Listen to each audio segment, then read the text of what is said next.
जी Nepal HD television अब तपाईं सँगसँगै।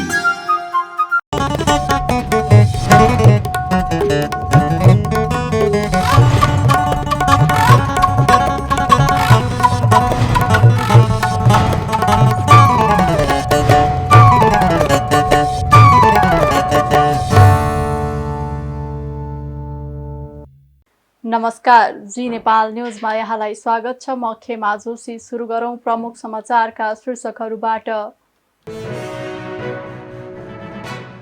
बाढी पहिरो प्रभावित क्षेत्रमा राहत र बेपत्ताहरूको खोजी कार्यलाई प्रभावकारी ढंगले अघि बढाउन प्रधानमन्त्री दाहालको निर्देशन। आवश्यकता अनुसार सरकारले तदारुकताका साथ काम गर्ने जिकिर। समाजवादी तथा प्रगतिशील दलहरूलाई पनि मोर्चामा समेट्ने घोषणा। कार्यक्रम र उद्देश्य विपरीत हुने गरी आफ्नो गतिविधि नगर्ने प्रतिबद्धता। नागरिकता विधेयकलाई लिएर राजनीतिकीकरण नगर्न राप्रपा अध्यक्ष लिङदेनको आग्रह। नागरिकता विहीनलाई नागरिकता दिनुपर्नेमा कुनै दुविधा नरहेको जिकिर। चीनसँग रचनात्मक र फलदायी वार्ता भएको अमेरिकाको दावी। उच्च तहमा संवादका च्यानलहरू खुला राखेर सम्बन्ध अघि बढाउने सहमति। र आइसिसी एक दिवसीय विश्वकप छनौट प्रतियोगिता अन्तर्गत भोलि नेपाल र अमेरिका बीच खेल हुँदै। खेल नेपाली समय अनुसार दिउँसो 1:15 बजे सुरु हुने। अब समाचार विस्तारमा। प्रधानमन्त्री पुष्पकमल दाहाल प्रचण्डले बाढी पहिरो प्रभावित क्षेत्रमा उद्धार राहत र बेपत्ताहरूको खोजी कार्यलाई प्रभावकारी ढंगले अघि बढाउन निर्देशन दिनुभएको छ। बाढी पहिरो प्रभावित क्षेत्रको अवलोकन सङ्खुवा सभाको टुम्लिङ तार पुग्नु भएका प्रधानमन्त्री प्रचण्डले उद्धार राहत र बेपत्ताहरूको खोजी कार्यमा जिल्लाका सबै सरकारी संयन्त्रहरूलाई निर्देशन दिनुभएको हो। आइतबार परेको अविरल वर्षाका कारण आएको बाढी पहिरोमा परि सङ्खुवा सभामा 1 जनाको मृत्यु, 18 जना भन्दा बढी बेपत्ता भएका थिए। प्रधानमन्त्री प्रचण्डले तत्कालै सडक सञ्जाल जोड्न, बेली ब्रिज, घरबार विहीनलाई तत्काल स्थानान्तरण र आवासका लागि व्यवस्था मिलाउन आवश्यकता अनुसार सरकारले तदारुकताका साथ काम गर्ने पनि बताउनुभयो। प्रशासनको तर्फबाट, जिल्ला प्रशासनको तर्फबाट, सुरक्षा निकाय, नेपाली सेना, प्रहरी र स्थानीय जनता, जनप्रतिनिधि पार्टीहरूको सबैको तर्फबाट पनि काम तदारुकताका साथ नै अगाडि बढेको चाहिँ रिपोर्ट सुनियो। त्यसको लागि म सम्बन्धित सबैलाई धन्यवाद पनि भन्न चाहन्छु। र नेपाल सरकारले अब यहाँ अवलोकन गरेर गइसकेपछि यहाँको निम्ति आवश्यक पर्ने कुरालाई चाहिँ पुरै जिम्मेवारीको साथ, तदारुकताका साथ अगाडि बढाइनेछ। मैले अहिले तपाईँले छोटो प्रस्तुत गरेको यो भिडियो हेर्दा म अस्ति मात्रै मेलम्ची गएको थिएँ। 2 वर्ष अगाडि मेलम्चीमा जुन प्रकृतिको बाढी आएर जुन प्रकृतिको क्षति भयो, यहाँ पनि करिब त्यसरी नै अप्रत्याशित रूपमा भयानक बाढी आएर ठुलो क्षति बनाएको देखियो। यसले के कुरालाई पनि हामी राजनीतिक नेतृत्व, बुद्धिजीवी, नागरिक समाज, विज्ञ सबैले पनि अलिक गम्भीर अध्ययन गर्नुपर्ने भयो। नेपालको चाहिँ यो मौसम परिवर्तनको स्थिति, हाम्रो विकास मोडेलको स्थिति र यो प्रकृतिका घटनाहरू जसरी अगाडि आएका छन् त्यसको एउटा राम्रो विश्लेषण गर्नुपर्ने आवश्यकता पनि देखिएको छ। फेरि पनि हामी सबैले मिलेर दुःखको यो घडीमा पीडित जनसमुदायलाई राहत, उद्धार र पुनर्स्थापनाको प्रक्रिया जिम्मेवारीपूर्वक अगाडि बढाउन म विशेष निर्देशन गर्छु। सो क्रममा प्रधानमन्त्री प्रचण्डले प्रमुख जिल्ला अधिकारीसँग जिल्लामा राहत र उद्धारका लागि भइरहेका गतिविधिबारे जिज्ञासा राख्नु भएको थियो। प्रधानमन्त्री प्रचण्डसँगै उपप्रधानमन्त्री तथा गृहमन्त्री नारायण काजी श्रेष्ठ, भौतिक पूर्वाधार तथा यातायात मन्त्री प्रकाश ज्वाला लगायत बाढी पहिरो प्रभावित क्षेत्रका अवस्थाका बारेमा जानकारी लिन त्यसतर्फ जानु भएको थियो। विनियोजन विधेयक अन्तर्गत सञ्चार, परराष्ट्र र ऊर्जा मन्त्रालय सम्बन्धी विनियोजन शीर्षकमाथि 6 जना सांसदहरूले छुट्टा छुट्टै खर्च कटौतीको प्रस्ताव राखेका छन्। सोमबार प्रतिनिधि सभा बैठकमा उक्त विनियोजन शीर्षकमाथि सांसद सुमना श्रेष्ठ, दामोदर पौडेल, दीपा शर्मा, गोकर्ण विष्ट, प्रेम सुवाल र प्रभु शाहले खर्च कटौतीको प्रस्ताव राख्नु भएको हो। खर्च कटौतीको प्रस्ताव राख्दै सांसद सुमना श्रेष्ठले सञ्चार मन्त्रालयले विभिन्न नीति बनाउन 17 लाख लाख रुपैयाँ छुट्याएको भन्दै यसले नपुग्ने बताउनुभयो। उहाँले उद्योग मन्त्रालयका विभिन्न कार्यक्रमहरू डिजिटल नाम जोडेर सञ्चार मन्त्रालय अन्तर्गत ल्याउनु उचित नभएको जिकिर गर्नुभयो। सांसद गोकर्ण विष्टले विद्युत माग र वितरणको सन्तुलन मिल्न नसकेको बताउनुभयो। विद्युत उत्पादन बढे पनि नयाँ प्रसारण लाइन निर्माण हुन नसकेको, वितरण लाइन प्रभावकारी नरहेको अवस्थामा बजेटले यसलाई ध्यान दिनुपर्ने उहाँको भनाइ छ। विष्टले नेपालमा उत्पादित बिजुलीलाई अन्य देशमा बिक्री बढाउने कुरामा सरकारको ध्यान रहे पनि अन्तर्देशीय प्रसारण लाइन निर्माणलाई सरकारले गम्भीर रूपमा नलिएको बताउनुभयो।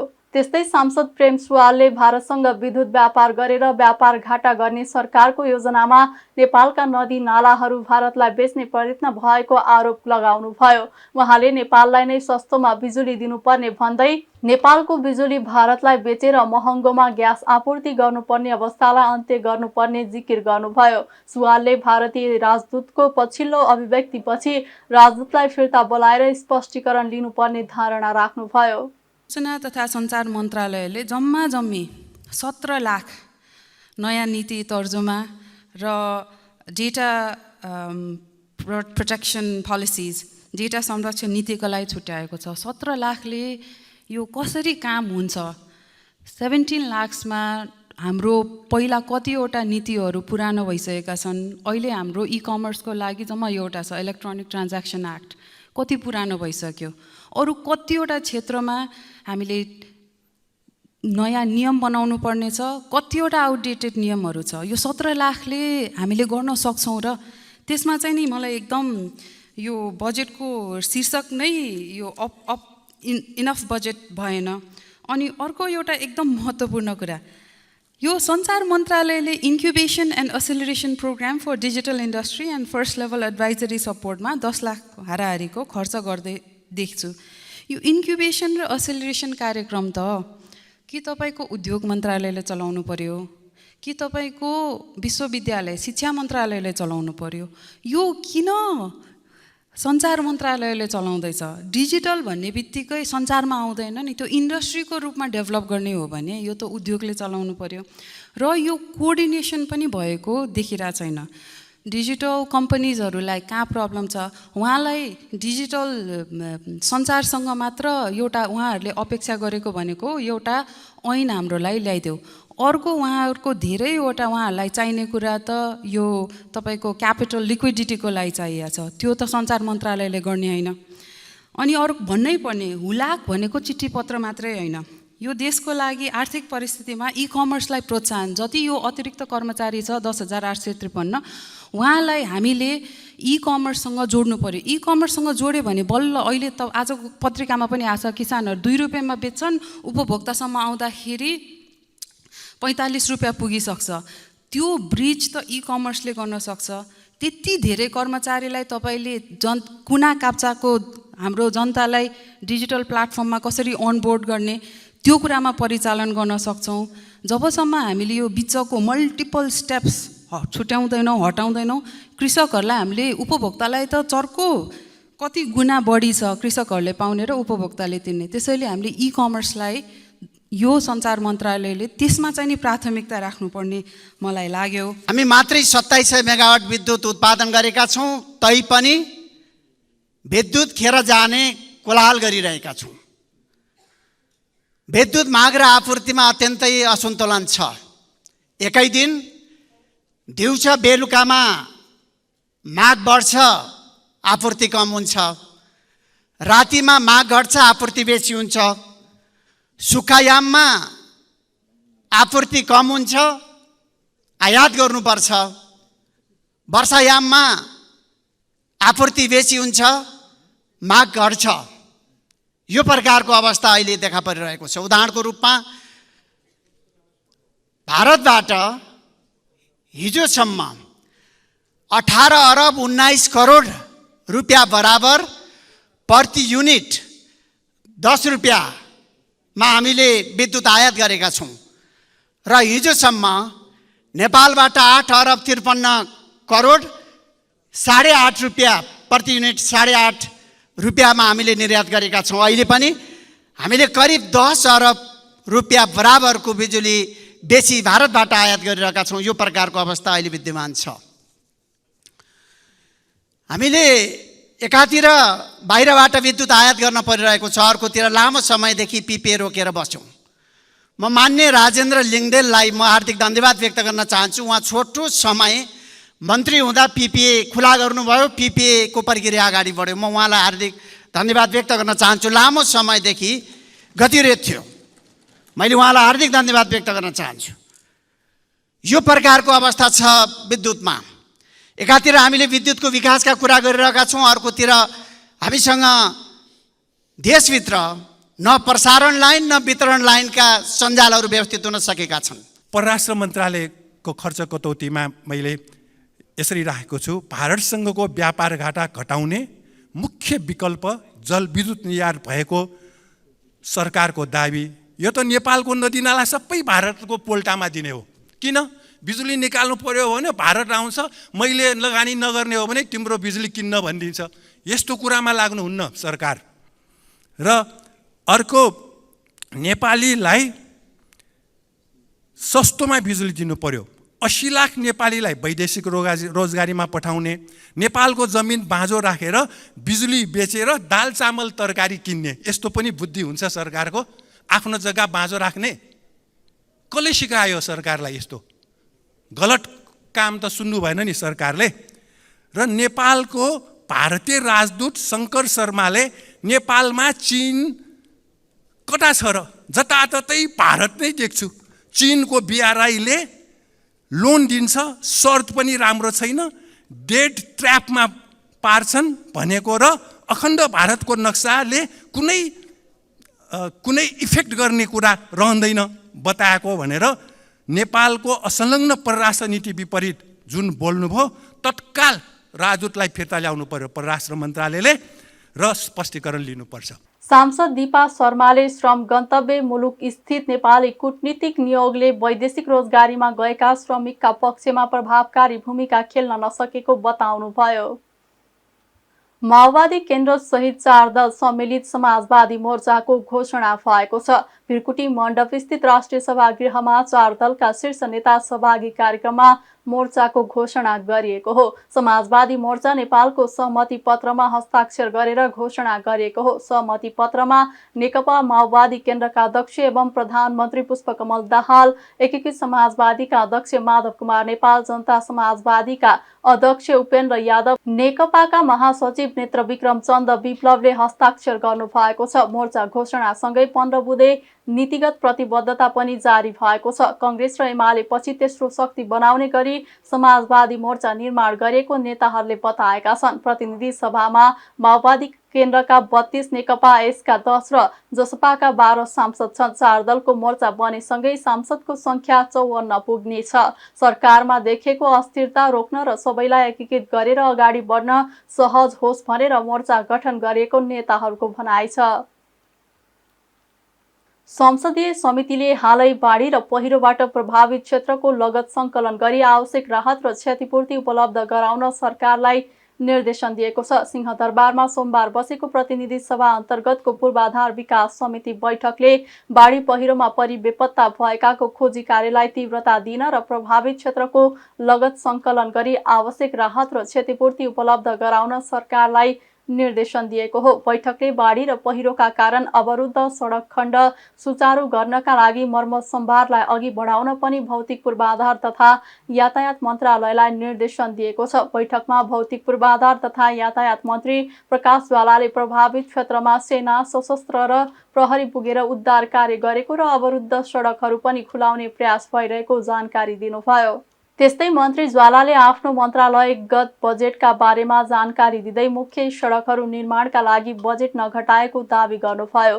उहाँले आयोजनाहरूलाई छिटो काम गर्नका लागि कार्ययोजना बनाएर जाने र बिना तयारीका आयोजनाहरूको मन्त्रालयबाट टेन्डर नहुने स्पष्ट पार्नुभयो। उहाँले तयारी भएका योजनाहरू आर्थिक वर्ष सुरु हुने बित्तिकै सुरु गर्ने र ज्येष्ठ मसान्तसम्म कार्य सम्पन्न गर्ने गरी कार्ययोजना बनाउने बताउनुभयो। प्राथमिकताका मुख्य सडकहरूका बारेमा चाहिँ केही बजेट चाहिँ घटेको छ, तर प्राथमिकताबाट ती सडकहरू हटाइएको त छैन, तिनीहरू कायमै छन्।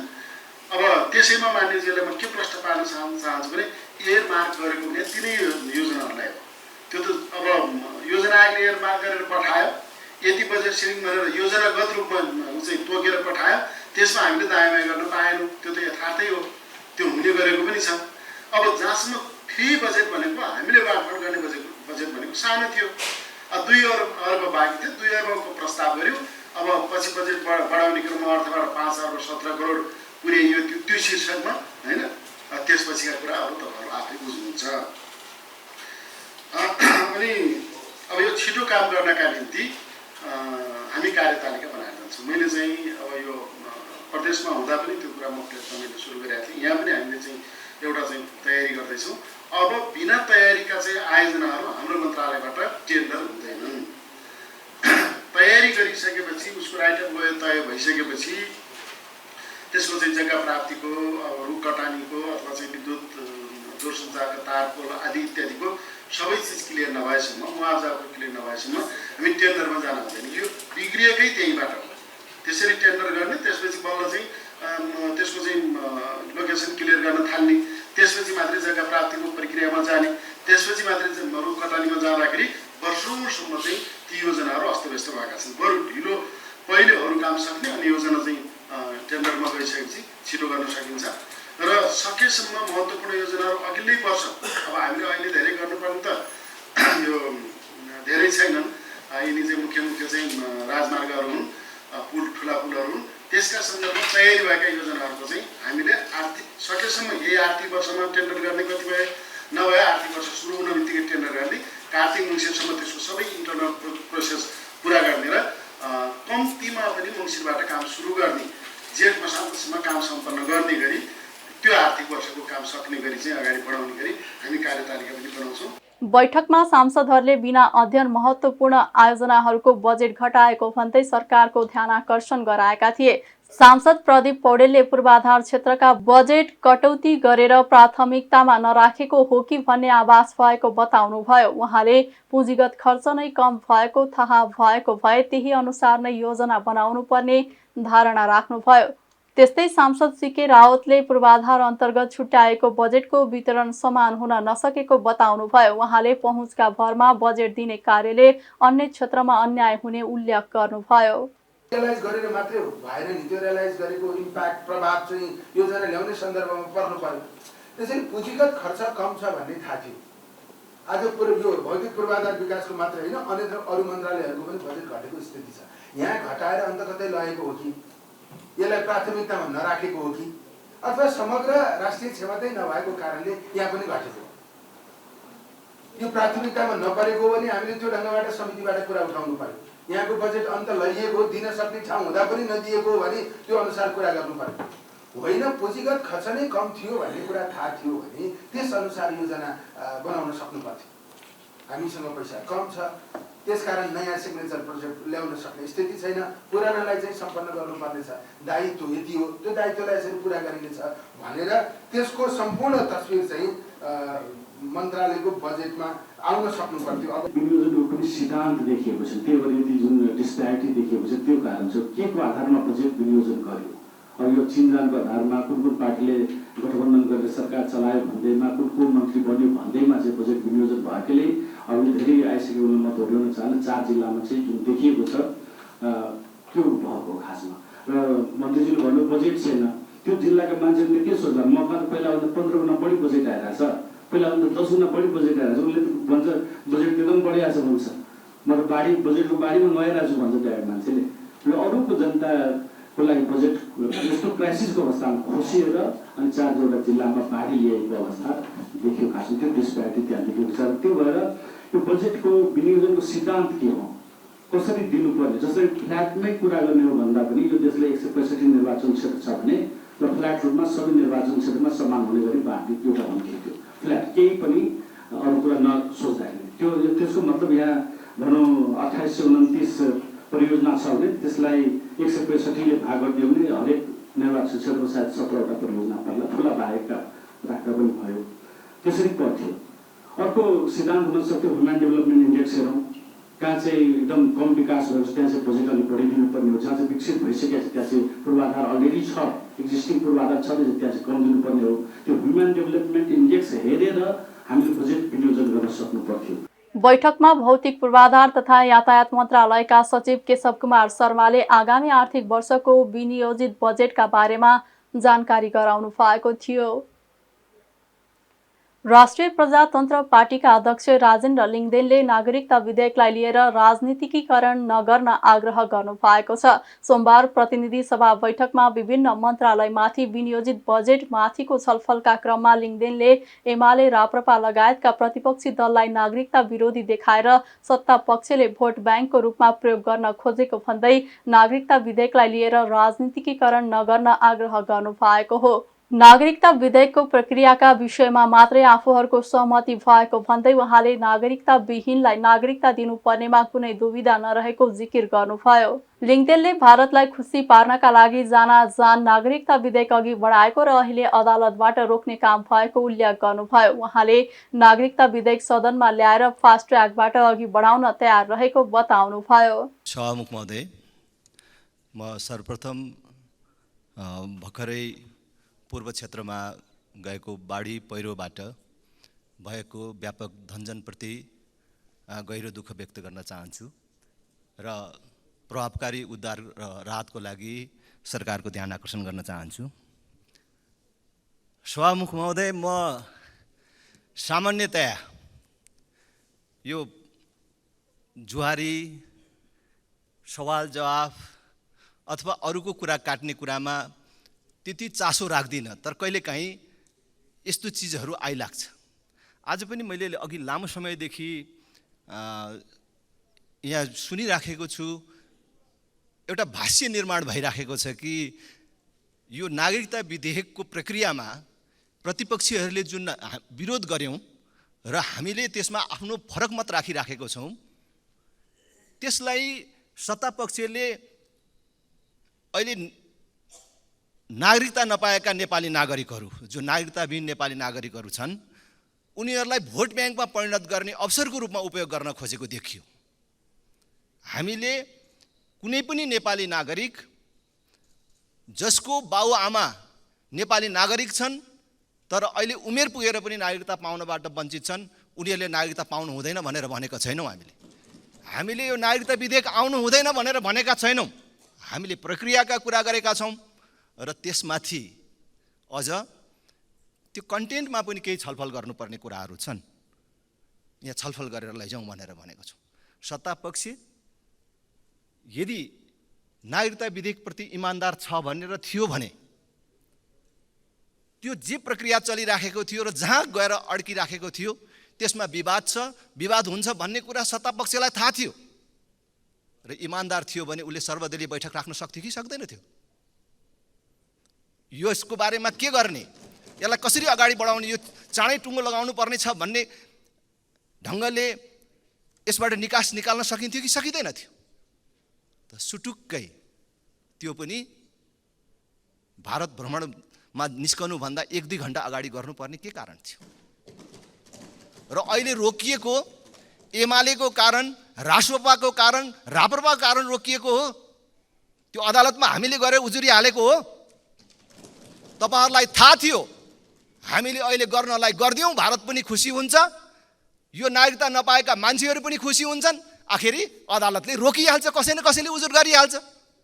जानाजान गरेको विषय हो, तर यो चिज त हामीले भनेका छैनौँ। त्यसकारण यसलाई राजनीतिकरण गर्नु हुँदैन। अहिले पनि सरकार समस्याको समाधान चाहन्छ भने त्यो विधेयक संसदमा ल्याओस्। सबै राजनीतिक दलहरूले भनेको छ फास्ट ट्र्याकबाट टुङ्गोमा पुगौँ, यो कुनै आपत्तिको विषय होइन। यो नागरिकताको समस्या हामी सबैको समस्या हो र यसलाई छलफलबाट टुङ्गो लगाउनुपर्छ भन्ने कुरामा कुनै आपत्ति छैन र हाम्रो कुनै आपत्ति नरहेको कुरा म फेरि पनि दोहोऱ्याउन चाहन्छु र यसलाई राजनीतिकरण नगरियोस् भन्न चाहन्छु। हाम्रो परराष्ट्र नीति हामी सबैले स्वीकार गर्नुपर्दछ अत्यन्तै कमजोर छ। त्यो सत्ता केन्द्रित भयो। सत्ता स्वार्थको लागि जोसँग जे पनि गरिदिने, 2 दिनमै कुरा फेर्ने, वहाँ गएर गेरु वस्त्र लगाऊ भन्दै लगाइदिइहाल्ने, यहाँ आएर लगाउनको लागि लगाइदिया हो मैले भनेर भनिदिने यस्तो परराष्ट्र नीति अथवा यस प्रकारको हाम्रो व्यवहारले हाम्रो परराष्ट्र नीति कसरी मजबुत हुन्छ भन्ने पर्ने कुरा भन्न नसक्ने, खुसी पार्नको लागि जे पनि गर्ने। अहिले हेर्नुस् त के भइरहेछ। अस्ति बुद्ध भारतमा जन्मेका हुन् भन्ने, कहिले आएर बुद्ध जन्मस्थल लुम्बिनी कपिलवस्तु जस्ता स्थानहरूलाई उताको भूगोलमा अथवा उताको नक्सामा सामेल गर्ने, अनि यो चाहिँ सांस्कृतिक नक्सा मात्रै हो भने के हो त्यो सांस्कृतिक नक्सा भने? हाम्रो जिम्मेवारहरू नै जवाफ दिनुहुन्छ कि हामीले सोधेको त्यो त सांस्कृतिक नक्सा अरे भने। त्यस्तो नक्सा भारतको कहिले थियो? त्यो हटाउनुहोस्, त्यो ठिक भएन, हाम्रो दुई देश बीचको सम्बन्धको लागि पनि उचित हुन्न भनेर भन्न हामीले किन नसक्ने? उहाँले मुलुकको परराष्ट्र नीति सत्ता केन्द्रित भएको आरोप पनि लगाउनुभयो। मुलुकको भूमि भारतले आफ्नो नक्सामा पार्दा पनि बोल्न नसक्ने र खुसी पार्न जे पनि गर्ने अवस्थाले मुलुकको परराष्ट्र नीति मजबुत हुन नसक्ने उहाँको भनाइ छ। नेपालका लागि बेलायती राजदूत निकोला पोलिटले स्वास्थ्य तथा जनसङ्ख्या मन्त्री मोहन बहादुर बस्नेतसँग विदाई भेट गर्नु भएको छ। सोमबार स्वास्थ्य मन्त्रालयमा भएको भेटमा द्विपक्षीय हित र सहयोग आदान प्रदानका विषयमा छलफल भएको थियो। भेटमा ब्रिटिस गोर्खाहरूलाई नेपालमा उपचार गर्ने सिलसिलामा व्यवस्थित रूपमा उपचारको व्यवस्था गर्नका लागि छलफल भएको मन्त्री बस्नेतले जानकारी दिनुभयो। त्यस्तै बेलायतमा नर्सिङ म्यानपावर लैजाने तयारीका विषयमा पनि छलफल भएको उहाँले बताउनुभयो। बेलायतका महामहिम राजदूत जो हुनुहुन्थ्यो उहाँ चाहिँ अब नेपालबाट फर्किन लाग्नु भएको छ। त्यसैले त्यो एउटा कर्सी भेटघाटको रूपमा चाहिँ उहाँ आउनुभएको हो। र यो भेटघाटको क्रममा दुई देशका बिचमा भएका क्रियाकलापहरू र नेपाललाई चाहिँ हेल्थ सेक्टरमा लगायत अरू क्षेत्रमा बेलायतले गरेका सहयोगहरूको बारेमा छलफल भयो। र अर्को कुरा चाहिँ यो ब्रिटिस गोर्खाहरूलाई नेपालमा उपचार गर्ने सिलसिलामा यसका बारेमा अझ व्यवस्थित र सुरक्षित तरिकाले चाहिँ अब यो उपचारको चाहिँ त्यो पद्धतिलाई अथवा राइटलाई कसरी हामीले सहयोग गर्ने त्यसका विषयमा केही कन्सर्न उहाँले पनि राख्नु भएको थियो। मैले यसका बारेमा केही कुराहरू राखेँ। र अर्को चाहिँ अहिले श्रम मन्त्रालयले बेलायतमा चाहिँ यो नर्सिङ म्यान पावर चाहिँ लाने कुराको बारेमा त्यहाँ छलफल भइरहेको अवस्था रहेछ। यसका बारेमा हाम्रा यी नर्सिङ म्यान पावरलाई व्यवस्थित र सुरक्षित तरिकाले पठाउने सम्बन्धमा यसका बारेमा केही कुराकानी भयो। र अर्को चाहिँ बेलायतले एउटा नयाँ कार्यक्रम दिन लागिरहेको छ, विकासे आयोजना सामर्थ्य नाउँको। अब त्यसलाई त्यो अन्तर्गत कसरी यो देशलाई उहाँहरूले सहयोग गर्ने र त्यसका क्रियाकलापहरू कसरी गर्ने भन्ने बारेमा त्यसलाई व्यवस्थित गरेर सञ्चालन गर्ने विषयमा यो तीनवटा विषयमा कुराकानी भयो। भेटका क्रममा विकासका आयोजना अन्तर्गत बेलायतले नयाँ कार्यक्रम दिन लागेको र त्यसलाई नेपालमा कसरी सञ्चालन गर्ने भन्ने बारेमा पनि छलफल भएको मन्त्री बस्नेतले बताउनुभयो। 4 घण्टाभन्दा बढी चलेको पहिचानवादी र कोशी प्रदेश सरकार बीचको वार्ता निष्कर्षविहीन बनेको छ।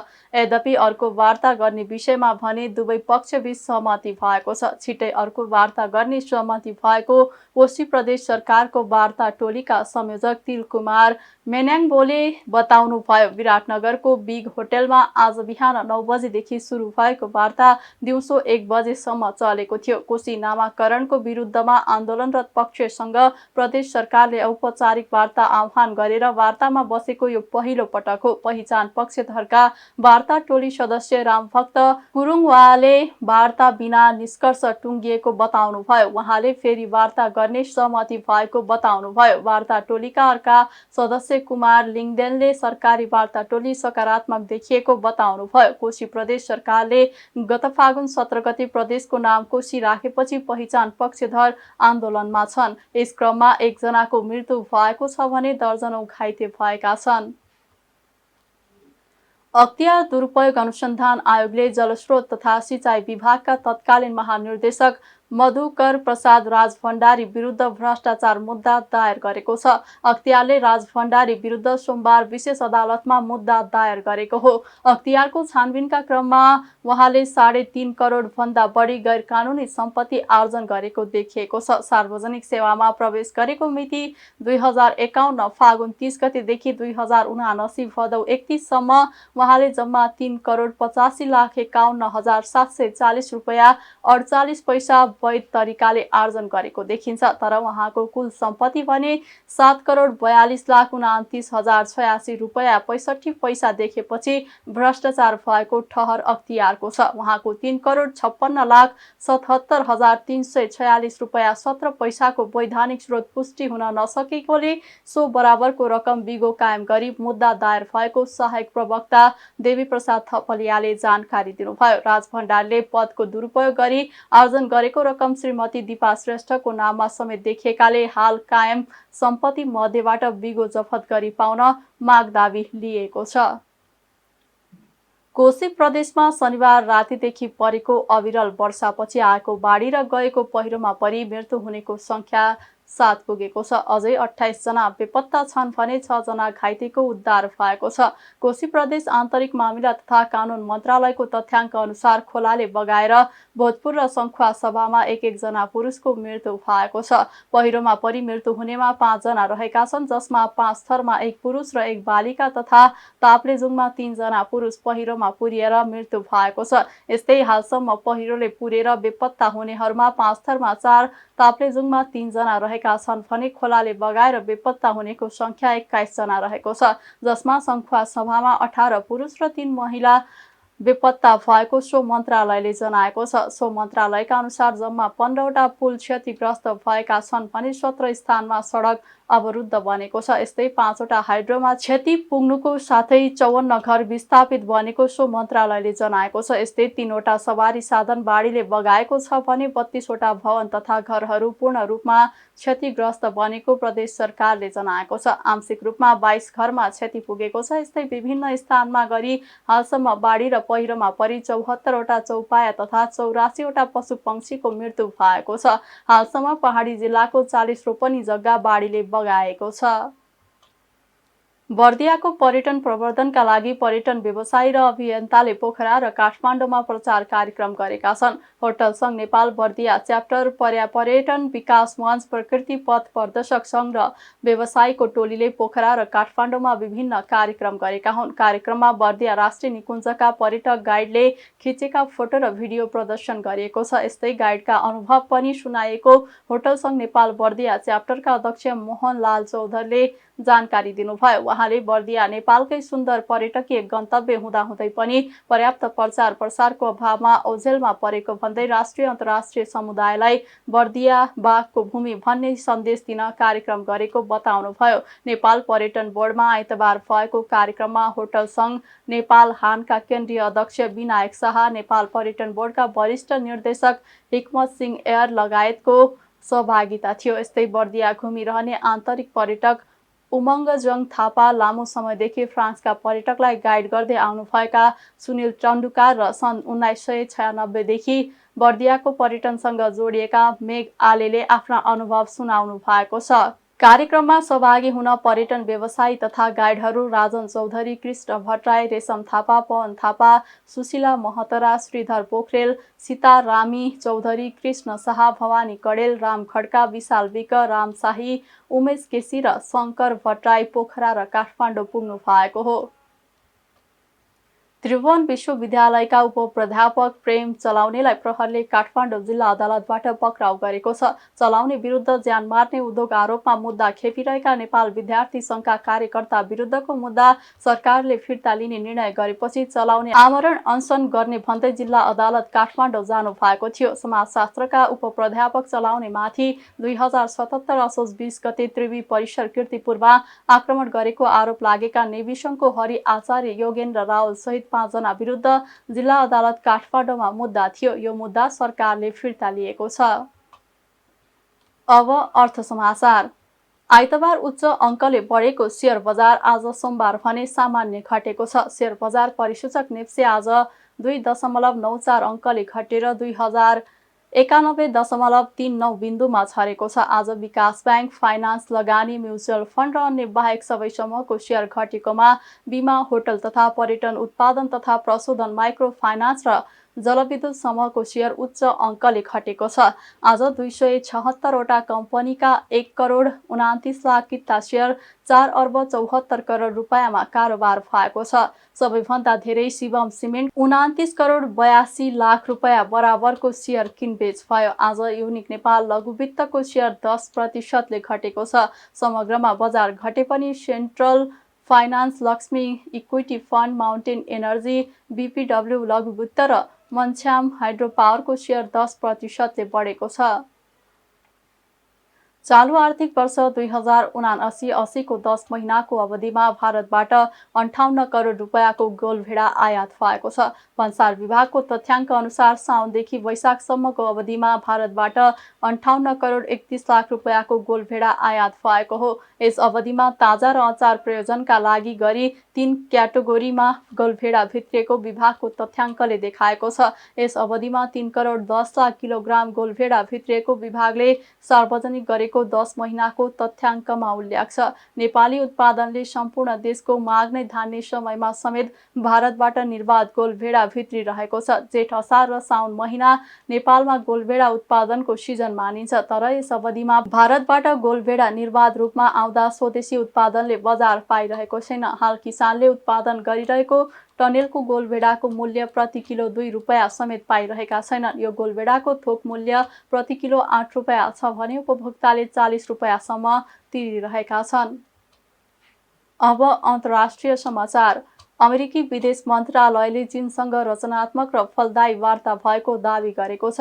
चीन भ्रमणमा रहनुभएका विदेश मन्त्री एन्टोनी ब्लिङ्केनले चिनिया विदेश मन्त्री छिन काङसँग गरेको वार्तापछि अमेरिकी विदेश मन्त्रालयले उच्च तहमा संवादका च्यानलहरू खुल्ला राखेर सम्बन्ध अघि बढाउने सहमति भएको बताएको हो। विदेश मन्त्री ब्लिङ्केनले सबै खाले समस्याहरूलाई संवाद मार्फत समाधान गर्नका लागि चीनसँग प्रस्ताव गर्नुभएको र चीन पनि त्यसका लागि तयार भएको दावी अमेरिकी विदेश मन्त्रालयका प्रवक्ता म्याथ्यू मिलरले जारी गरेको विज्ञप्तिमा उल्लेख छ। चिनिया विदेश मन्त्री छिनले अमेरिकासँग स्थिर अनुमान गर्न सकिने र रचनात्मक सम्बन्ध चाहेको बताउनु भएको पनि विज्ञप्तिमा जनाएको छ। चिनिया विदेश मन्त्रीले चीन अमेरिका सम्बन्धमा ताइवान नै मुख्य विवादको विषय रहेको भन्दै ताइवानको विषय चीनका लागि निकै संवेदनशील हो भन्ने पनि प्रश्न पार्नु भएको जनाएको छ। ब्लिङ्केन विगत 5 वर्षमा चीन पुग्ने पहिलो उच्च तहका अधिकारी हुनुहुन्छ। अब खेल समाचार। आइसिसी एक दिवसीय विश्वकप छनौट प्रतियोगिता अन्तर्गत भोलि मङ्गलबार नेपाल र अमेरिका बीच खेल हुँदैछ। अमेरिका विरुद्ध नेपालको उक्त खेल टाकासिङ्गा स्पोर्ट्स क्लबमा नेपाली समयअनुसार दिउँसो 1:15 बजेबाट सुरु हुँदैछ। आइसिसी एक दिवसीय विश्वकप छनौटमा नेपाल र अमेरिका बीचको खेल पहिलो पटक हुन लागेको हो। एक दिवसीय अन्तर्राष्ट्रिय ओडिआईमा भने नेपाल र अमेरिका बीच धेरै पटक खेल भइसकेको छ। हालसम्म नेपाल र अमेरिका बीचमा 6 ओडिआई खेलमा भेट भएको छ। 6 भेटमा नेपाल 3 पटक विजेता हुँदा अमेरिकाले 2 पटक जितेको छ। दुई बीचको एक खेल भने टाई भएको छ। नेपाल र अमेरिका बीचको पहिलो ओडिआई खेल विश्वकप लिग 2 को नेपाल सिरिज अन्तर्गत भएको थियो। नेपाल र अमेरिका बीचको पहिलो खेल 2020 फेब्रुअरी 8 मा भएको थियो। सो खेल नेपालले 35 रनले जितेको थियो। टस हारेर पहिले ब्याटिङ गरेको नेपाल 49.2 ओभरमा 190 रनमा अल आउट भएको थियो। नेपाल र अमेरिका बीचको दोस्रो भेट सोही सिरिजको दोस्रो खेलमा भएको थियो। सो खेलमा अमेरिकाले टस हारेर पहिले ब्याटिङ गरेको थियो। नेपालले ओडिआई इतिहासको कम योगफलमा अमेरिकालाई रोकेको थियो। अमेरिका र नेपाल बीचको चौथो भेट ओमान सिरिजका क्रममा नै भएको थियो। 2021 सेप्टेम्बर 17 मा भएको खेलमा अमेरिका 6 विकेटले विजयी भएको थियो। टस हारेर पहिले ब्याटिङ गरेको नेपाल 48 ओभरमा 174 रनमा अल आउट भएको थियो। खेल समाचारसँगै हामी जी नेपाल न्युजको अन्त्यमा आइसकेका छौँ। जाँदा जाँदै प्रमुख समाचारका शीर्षकहरू पुनः एकपटक। बाढी पहिरो प्रभावित क्षेत्रमा राहत र बेपत्ताहरूको खोजी कार्यलाई प्रभावकारी ढङ्गले अघि बढाउन प्रधानमन्त्री दाहालको निर्देशन।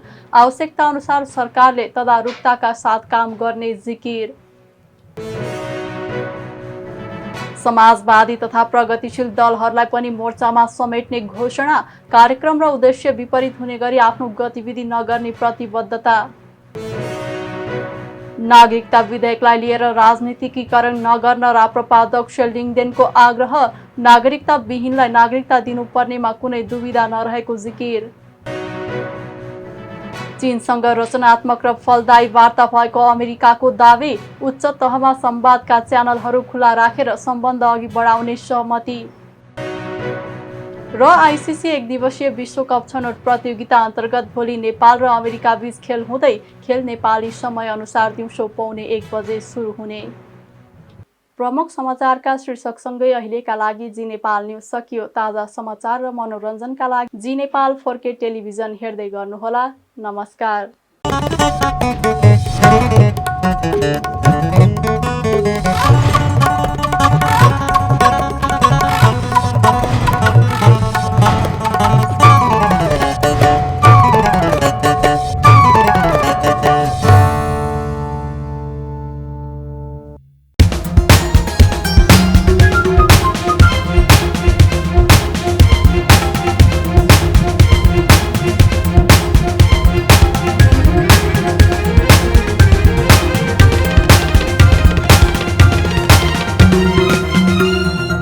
जी नेपाल HD टेलिभिजन अब तपाईँ सँगसँगै